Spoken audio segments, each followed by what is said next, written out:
ये कहानी वर्ष 2078 में सेट है, जो दुनिया के अंत के 3 साल बाद की है। एक शहर की सीमा पर, जहां सतह का तापमान दिसने तक हो चुका है, एक अजीब प्राणी दिखाई देता है।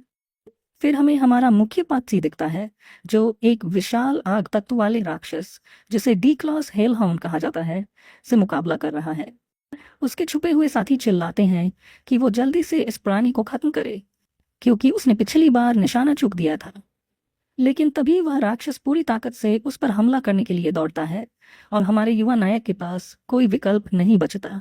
अचानक दो लड़कियां वहां आ जाती हैं, जिनमें से का नाम जांगी होता है। वह अपने दोस्तों को बचाने के लिए उस राक्षस के सामने कूद जाती है।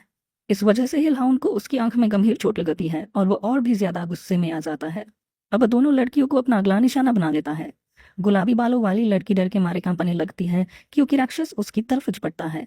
लेकिन ऐन मौके पर एमसी आ जाता है और चाकू हाथ में लेकर उस पर हमला कर देता है। वह बिना किसी डर के उस राक्षस को चाकू से मारने की कोशिश करता है, ताकि उस हमेशा के लिए खत्म कर, लेकिन राक्षस ज्यादा ताकतवर होता है और हमारे एमसी को जोर से फेंक देता है, जिससे वह बुरी तरह घायल हो जाता है। उसके साथ ही दौड़कर उसकी मदद करने आते हैं। उनमें से एक उसकी चोट पर पट्टी करता है, लेकिन एमसी कहता है कि वे सब भाग जाएं और अपनी जान बचाएं। गुलाबी बालों वाली लड़की रोती है और उससे विनती करती है कि वह हार न माने, खासकर उस वीरान जगह में। तभी दूसरी लड़की को कोई अचानक पकड़ लेता है। वह आदमी बताता है कि अब वे एमसी के सारे सामान को लूटेंगे और आपस में बांट लेंगे।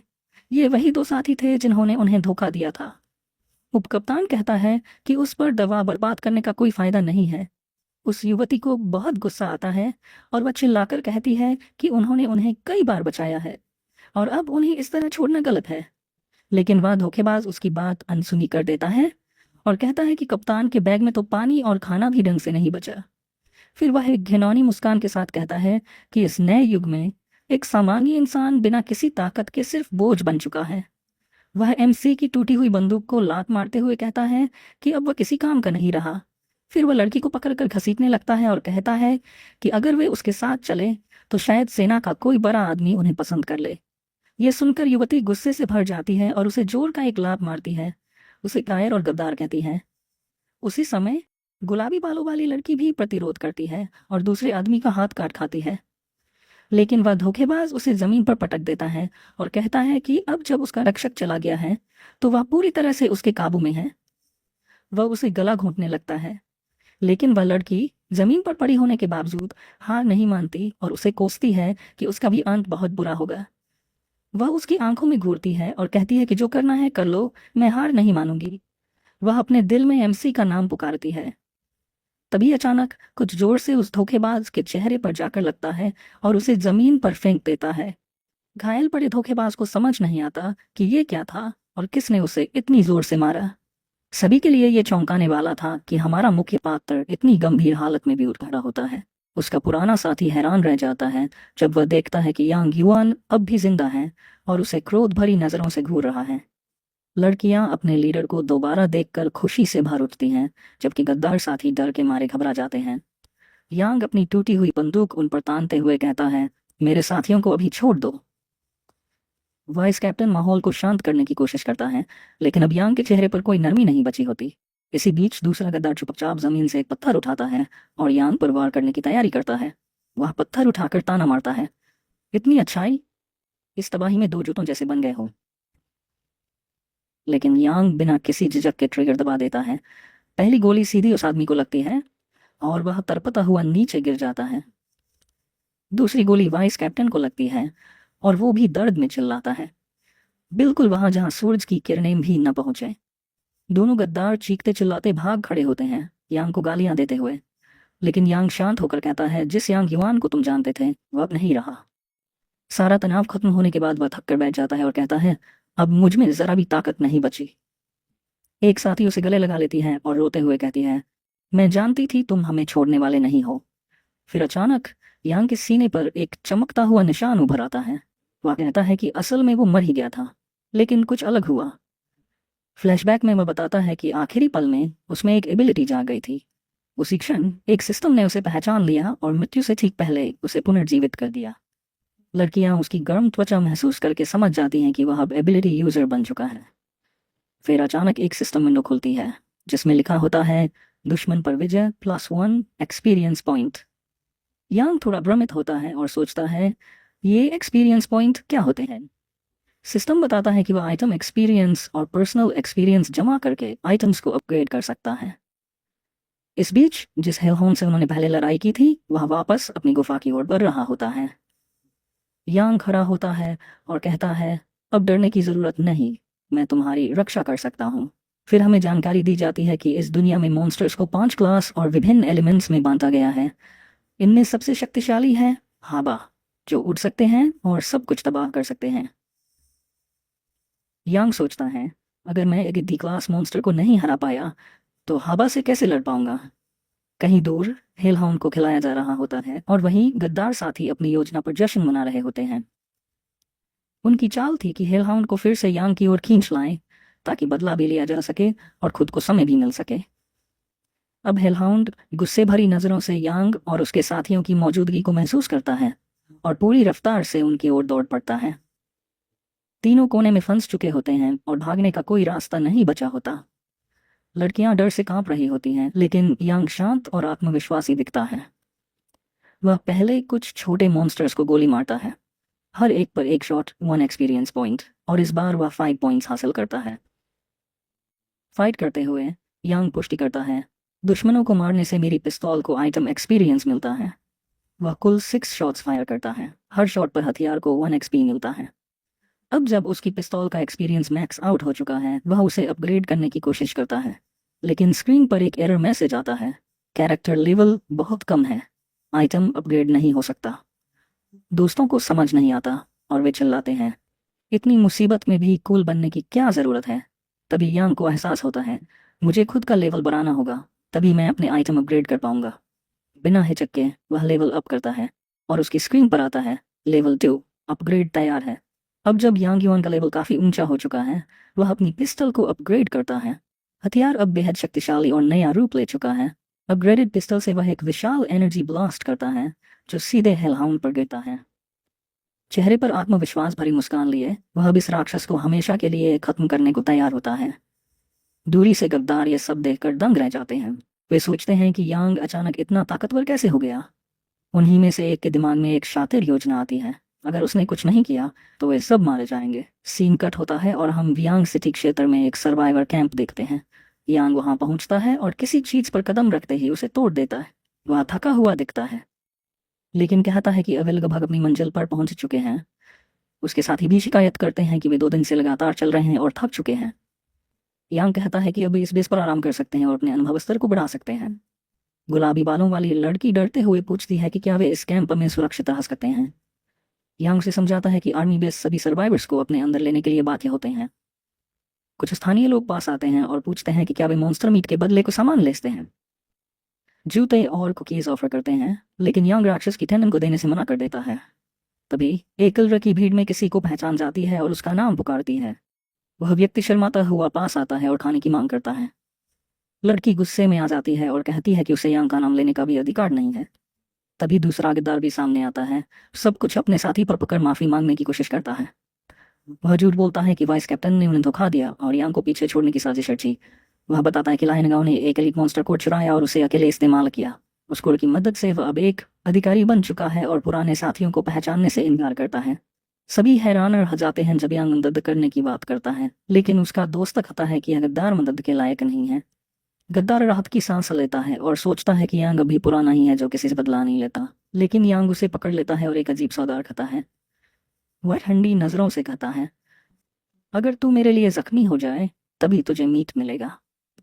गद्दार हैरान होता है और सोचता है क्या यांग मजाक कर रहा है, लेकिन यांग अब स्पष्ट करता है कि वह अब बदला लेता है और किसी गद्दार को अपना इनाम नहीं देगा। इसके बजाय वह मीट बाकी बचे लोगों को बांट देता है। वे उसे दिल से धन्यवाद देते हैं। काफी दूर से वाइस कैप्टन ये सब देख रहा होता है और चिढ़ जाता है कि यांग वहां तक पहुंच गया जबकि संकेत तक हटा दिए गए थे। वह और भी गुस्से में आ जाता है जब देखता है कि यांग 2 लड़कियों के साथ मस्ती कर रहा है। नफरत से भरी निगाहों से वह फैसला करता है कि अब वह यांग को आगे नहीं बढ़ने देगा। फिर हमें एक बोर्ड दिखता है जो कैंप के रजिस्ट्रेशन और मिशन डिपैच क्षेत्र की ओर इशारा करता है। यांग का ग्रुप रजिस्टर करने जाता है लेकिन लड़की शिकायत करती है कि उन्हें बहुत कम सामान दिया जा रहा है। काउंटर पर बैठा आदमी कहता है कि सप्लाई सीमित है और उन्हें पहले ही काफ़ी खाना दिया जा चुका है। यांग का दोस्त गुस्से में कहता है कि वह अपनी पोजीशन का इस्तेमाल कर बदला ले रहा है, लेकिन वाइस कैप्टन कहता है कि वह तो यांग की चोट के कारण उसकी मदद कर रहा है। फिर वे सिपाही उन्हें बाहर निकाल देते हैं और कहते हैं कि बवाल बंद करें और चले जाएं। लड़की क्रोध से लाल हो जाती, पूरे अन्याय पर आग बबूला हो जाती है, लेकिन यांग उसे रोकता है और कहता है कि जाने दो, क्योंकि हमारा दोस्त हमारा इंतजार कर रहा है। जैसे ही यांग और उसके साथी कैंप से निकलते हैं, वहां कुछ सैनिक उनका मजाक उड़ाने लगते हैं। उनमें से एक तो ये तक कहता है कि वह इन लड़कियों का ध्यान खुद रख लेगा, लेकिन यांग का साथी अब भी लियांगाओ से गुस्से में है, जो अब बेस पर अपनी थोड़ी सी ताकत का गलत इस्तेमाल कर रहा है।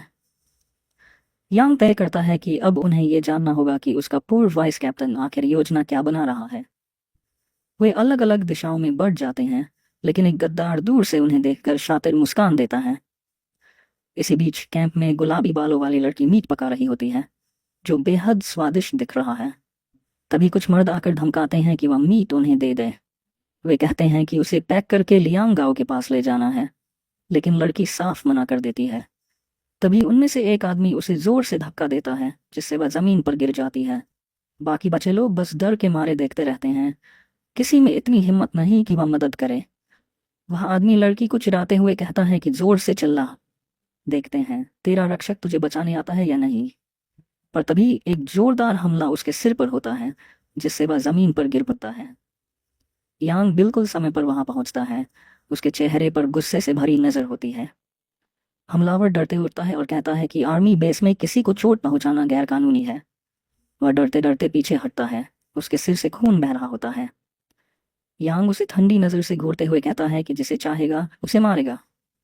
वो आदमी उसे डरपोक कहता है, लेकिन यांग उसके पैरों पर गोली चला देता है और ठंडे स्वर में कहता है, धन्यवाद, तुझसे मुझे थोड़ा अनुभव मिला। गोली की आवाज़ सुनकर बाकी हमलावर भी अलर्ट हो जाते हैं। तभी यांग का दोस्त वहां पहुंचता है और पूछता है क्या सब ठीक है। यांग जवाब देता है कि हमलावर का ख्याल रख लिया है। लड़की जमीन पर पड़े शरीर को देखती है और गुस्से में कहती है उसे पता था कि फिर वही लोग होंगे। गुलाबी बालों वाली लड़की रोती है और खुद को दोषी ठहराती है। वह सोचती है कि यह सब उसी की वजह से हुआ, लेकिन उसकी दोस्त उसे दिलासा देती है और कहती है कि इसमें उसका कोई कसूर नहीं। उसे बताती है कि वाइस कैप्टन पूरे कैंप में यांग के बारे में झूठ फैला रहा है। बहुत से लोग इन अफवाहों पर यकीन करने लगे हैं और अब कोई यांग के साथ टीम बनाना नहीं चाहता। यांग हैरानी से पूछता है क्या अष्ट में वे लोग उसे यहाँ से निकालना चाहते हैं। फिर वह मुस्कुराते हुए कहता है, देखते हैं कौन किसे बाहर आता है। तभी कुछ सिपाही उनके टेंट पर पहुंचते हैं और पूछते हैं क्या योंग्यवान यहीं है। यांग टेंट से बाहर आता है और पुष्टि करता है कि वही है।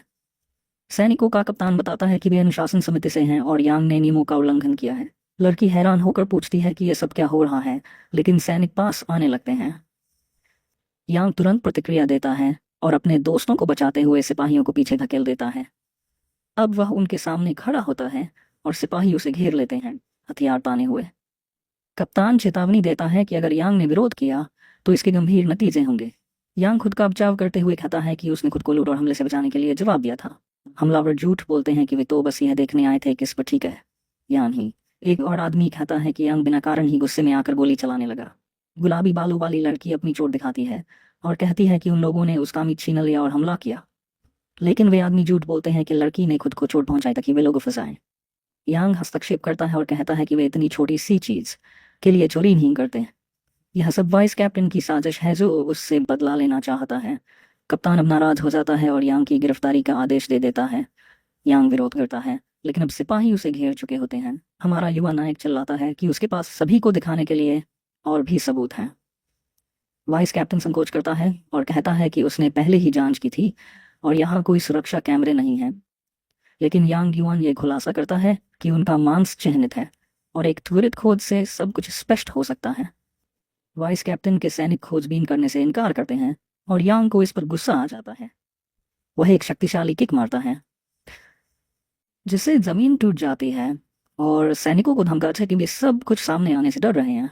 सैनिक डर के मारे मना करते हैं कि वे कुछ भी छिपा रहे हैं और तभी एक सिपाही उनके टेंट में चुराया गया मांस ढूंढ लेता है। जांच शुरू हो जाती है। यांग बताता है कि उसकी दोस्त बहुत ध्यान से काम करती है और हर चीज पर चिह्न लगाती है। कप्तान मांस पर एक अजीब सा चिह्न देखता है और जिज्ञासु हो जाता है। वह चिह्न देखकर पूछता है कि क्या वह चिह्न एक पक्षी का चित्र है। यांग की दोस्त संकोच करते हुए बताती है कि यह चिह्न एक स्वालो क्योंकि उसके नाम में ये शब्द है।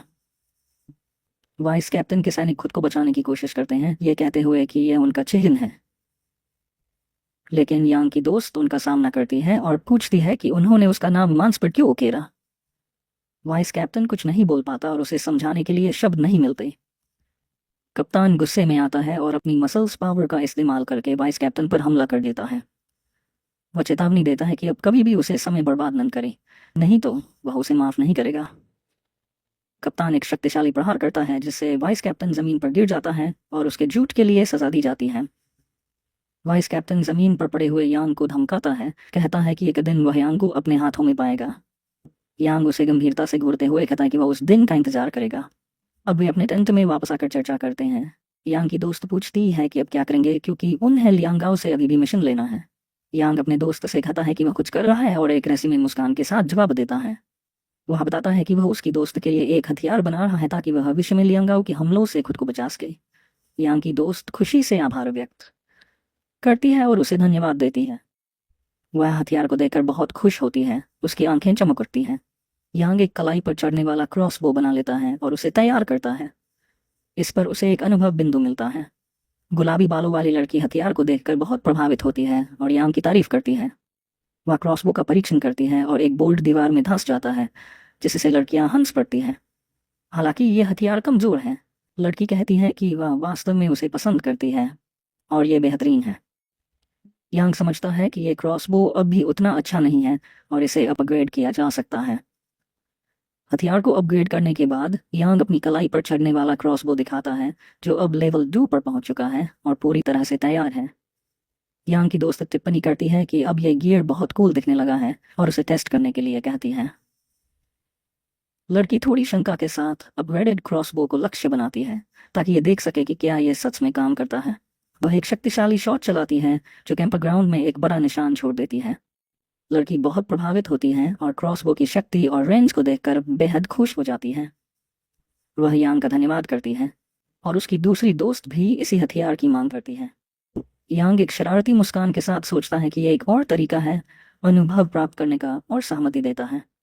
कुछ समय बाद वे मिशन पोस्ट पर वापस लौटते हैं, जहां वाइस कैप्टन उनकी चुटकी लेता है। यांग उसे बताता है कि उन्होंने कुआं खोदने का काम पूरा कर लिया है और अब एक नया मिशन चाहते हैं। लेकिन यांग की दोस्त गुस्से में आ जाती है क्योंकि नया मिशन बहुत खतरनाक है और वह उसे जानबूझकर उन्हें नुकसान पहुंचाने के लिए सौंपने का आरोप लगाती है। फिर यांग के साथ ही वह युवा लड़की दूसरे बच्चे लोगों को अपनी टीम में शामिल होने के लिए मनाने की कोशिश करती है। वह कहती है कि उनका लीडर एक सुपर पावर वाला ताकतवर योद्धा है, लेकिन बाकी लोग डरते हैं। वे उसे एक हत्यारा मानते हैं और सोचते हैं कि कहीं उन्हें चारे की तरह इस्तेमाल कर लिया जाए। तभी एक बूढ़ा आदमी तिरस्कार से खाता है कि ऐसे लोगों को बस खुदाई करते करते मर जाना चाहिए।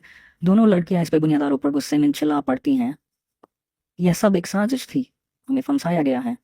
कप्तान तिरस्कार पूर्वक हंसता है और कहता है, अगर कोई तुम्हारी टीम में नहीं आना चाहता तो मेरी गलती नहीं है। यांग ये सब सुनकर भड़क उठता है। वह गुस्से में वाइस कैप्टन के सीने पर जोर से पैर मारता है, जिससे वह नीचे गिर जाता है। फिर वह उसके सिर के चारों ओर कई गोलियां चलाता है, जान से नहीं मारता, बस डराने के लिए। फिर गर्जना करता है, मेरी सबसे बड़ी ताकत है ये पिस्टल, जिसकी गोलियां कभी खत्म नहीं होती। जब मैं साथ हूं तो किसी भी दरिंदे से डरने की जरूरत नहीं। इतना कहते ही यांग सबको घोषणा करता है, जो भी मेरे साथ आना चाहता है वो क्वीन के पास आ जाए। बाकी बचे लोग उसकी ताकत देखकर हैरान रह जाते हैं और अब उसकी टीम का हिस्सा बनने पर गंभीरता से विचार करते हैं। उधर जमीन पर पड़ा लियोंगा अपनी हार और बेइज्जती से तिलमिला उठा है। शक्ति होने के बावजूद मैं हर बार हार क्यों जाता हूँ। दृश्य बदलता है। अब यांग और उसकी टीम कुएं की खुदाई में जुटी हुई है। दोनों लड़कियां भविष्य को लेकर चर्चा कर रही हैं, जब अचानक उनमें से एक लड़की की आंखों में अजीब सी चमक आ जाती है, एक रहस्यमयी और अलौकिक चमक। वह तुरंत अपने कप्तान को चेतावनी देती है, हमें कुछ अजीब चीज की आहट मिल रही है, कुछ हमारे बहुत करीब आ रहा है। यांग और उसकी दूसरी साथी उस दिशा में देखते हैं, लेकिन वहां कुछ भी असामान्य नहीं दिखता। तभी जमीन कांपने लगती है, पत्थर खुद ब खुद हिलने लगते हैं और उनके सामने ही मिट्टी फटने लगती है। और फिर एक रहस्यमयी जीव जो पूरी तरह से पत्थरों से बना हुआ है जमीन से बाहर निकलता है। हर कोई स्तब्ध रह जाता है और चारों ओर खतरे की घंटी बज उठती है। एक विशाल पत्थर का राक्षस, पूरा का पूरा जीव, जैसे पृथ्वी की गहराई से निकला हो। उसकी उपस्थिति ही इतनी भारी है कि जमीन थरथरा उठती है। टीम अब तैयार है, लेकिन ये नया दुश्मन पहले से कहीं ज्यादा खतरनाक है।